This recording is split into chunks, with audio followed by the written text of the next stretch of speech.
पनि पछिबाट पाल्नु हुनेलाई म स्वागत भन्न चाहन्छु।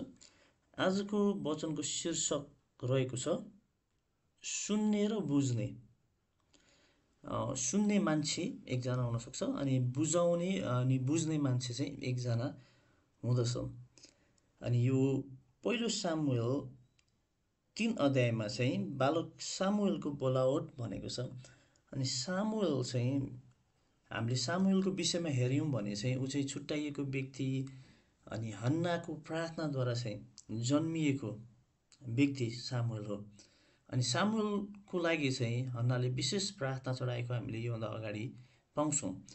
अनि यो खण्डबाट धेरैचोटि वचनहरू प्रचार भएको हुनसक्छ, तर यो वचन चाहिँ आज